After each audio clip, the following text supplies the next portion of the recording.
Assalamualaikum warahmatullahi wabarakatuh.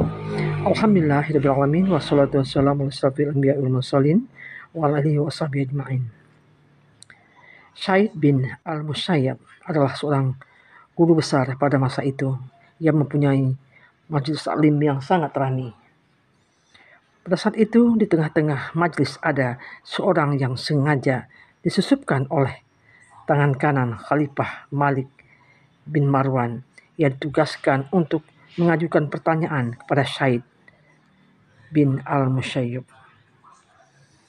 Di saat Sa'id membaca firman Allah surat Ibrahim ayat 21, dan mereka semuanya di padang mahsyar akan berkumpul menghadap kehadirat Allah. Lalu berkatalah orang-orang yang lemah kepada orang-orang yang sombong, sesungguhnya kami dahulu adalah pengikut-pengikutmu, maka dapatkah kamu menghindarkan kami daripada azab Allah walaupun sedikit saja? Mereka menjawab, seandainya Allah memberi petunjuk kepada kami, niscaya kami dapat memberi petunjuk kepadamu. Sama saja bagi kita, ataukah kita mengeluh ataukah bersabar. Sekali-kali kita tidak mempunyai tempat untuk melarikan diri. Kemudian sekonyong seorang bertanya, itukah kesabaran? Itukah kesabaranmu sampai kamu menikahkan putrimu yang harus hidup menderita bersama Abdullah bin Wada'ah karena kamu paksa sehingga ia tidak merasakan nikmat.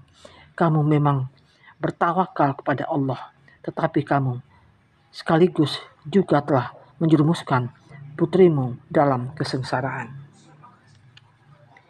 Lalu Sa'id menjawab, Allah Maha Tahu, aku menikahkan putriku kepada seorang lelaki tanpa peduli apakah ia miskin atau kaya. Yang penting bagiku, ia adalah seorang pahlawan kehidupan yang memiliki senjata kuat berupa agama dan keutamaan. Dan aku yakin ketika aku menikahkan putriku dengan Abdullah bin Wada'ah, karena keduanya sama-sama memiliki keutamaan, karakter mereka sama, dan itulah yang penting untuk dimiliki oleh setiap pasangan suami istri. Hati mereka berdua saling menyayangi dan saling mencintai. Kemudian Sa'id kembali berkata, ayo mendekatlah ke sini. Hai, kamu jangan mengatakan kepadaku sesuatu yang hanya kamu dengar dengan menggunakan telingamu saja. Menurutmu, seandainya kamu mendengar kabar yang tidak kamu yakini kebenarannya, apakah kamu akan mempercayainya begitu saja atau karena terdorong nafsu? Atau kamu akan mempertimbangkannya terlebih dahulu? Ia menjawab, aku akan mempertimbangkannya terlebih dahulu. Kemudian Sa'id bertanya, jika kamu mendengar hanya mengandalkan telingamu saja, itu artinya kamu hanya mendengar omongan yang akan lewat begitu saja di telingamu. Jika kamu ingin mendengar omongan yang bisa dipercaya, dengarlah dengan telinga sekaligus juga dengan hatimu. Bukankah begitu? Ia menjawab, iya. Saya bertanya, segala sesuatu tidak bisa dicerna oleh satu perasaan, melainkan harus oleh segenap perasaan atau oleh banyak perasaan. Bukankah itu yang menjadi pusat perhatian jiwa? Ia menjawab, iya. Saya bertanya, itulah yang akan menimbulkan rasa gembira dan sedih. Masing-masing bisa mendatangkan banyak walaupun hanya sedikit. Bahkan bisa menambah kenikmatan pada yang nikmat dan menambah rasa sakit pada yang menyakitkan. Dan bagi jiwa hal itu menjadi sangat relatif. Ia menjawab, iya. Sa'id bertanya, kegembiraan yang sangat mengesankan bagi seseorang itu, apakah ketika ia memiliki kekayaan harta, atau ketika ia memiliki kekayaan hati? Ia menjawab, ketika ia memiliki kekayaan hati. Kemudian Said bertanya, kebahagiaan seorang itu diukur dari anggapan orang lain ataukah dari yang dirasakan oleh dirinya sendiri? Ia menjawab, dari yang dirasakan oleh dirinya sendiri. Kemudian Said bertanya, apakah kamu tidak melihat bahwa di dunia ini ada hal-hal dari jiwa yang lebih berarti daripada dunia, kesenangan, dan ambisi? Anak bagi seorang ibu misalnya, ia adalah segala-galanya. Segala sesuatu ia dipertimbangkan dengan kepentingan, bukan dengan yang lainnya. Yang ia utamakan ialah anaknya, bukan yang lainnya. Pernahkah kamu melihat ada seorang ibu yang rela menyembelih anaknya di pangkuannya sendiri demi ditukar dengan emas sebanyak apapun, meskipun ia sangat miskin? Ia menjawab, tidak. Said bertanya, apakah kamu percaya kalau jiwa itu lebih bisa merasakan daripada apa yang kamu lihat?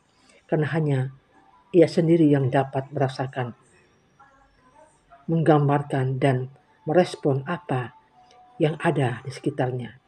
Ia menjawab, iya.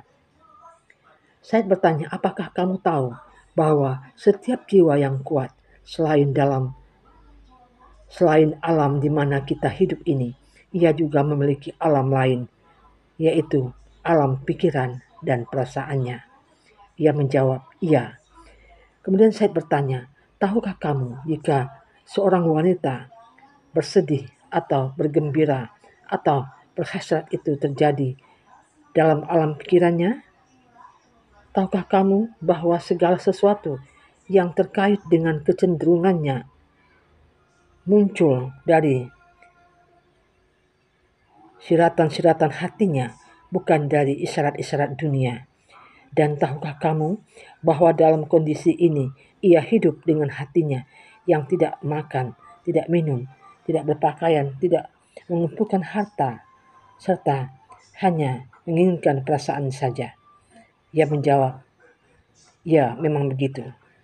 Said bertanya, bagaimana menurutmu jika iman lahir, tumbuh, dan bercokol dalam hati seseorang wanita? Bukankah itu karena kelembutan hatinya? Ia menjawab, iya. Dan Said bertanya, bagaimana menurutmu? Misalkan khamar itu merupakan sesuatu yang sangat penting bagi pecandunya, bahkan dianggap sebagai salah satu kebutuhan yang harus ada oleh orang yang lemah dan yang hidupnya berantakan. Apakah hal itu berarti khamar juga dianggap termasuk kebutuhan oleh Allah yang Maha Kuasa lagi Maha mengatur?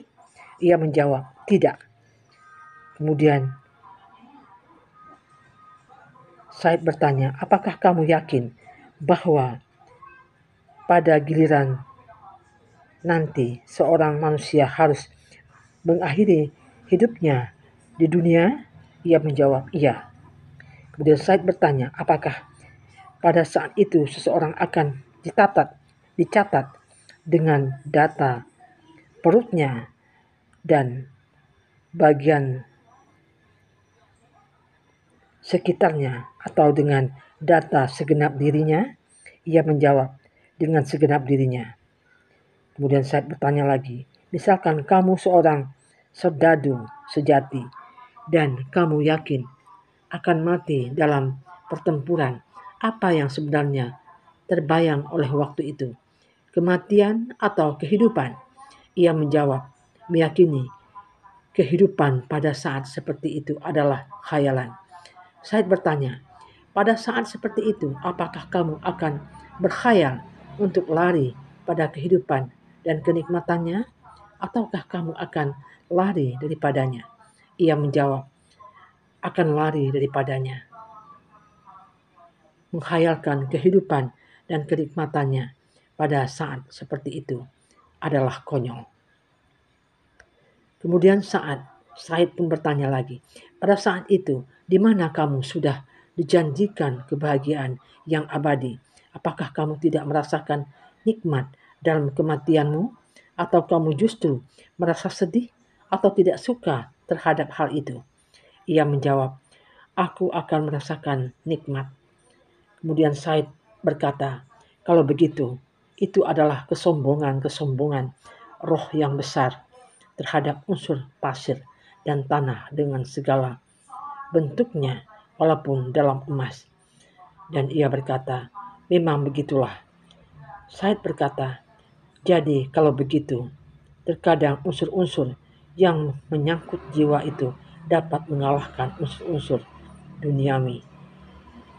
Ia menyahut benar.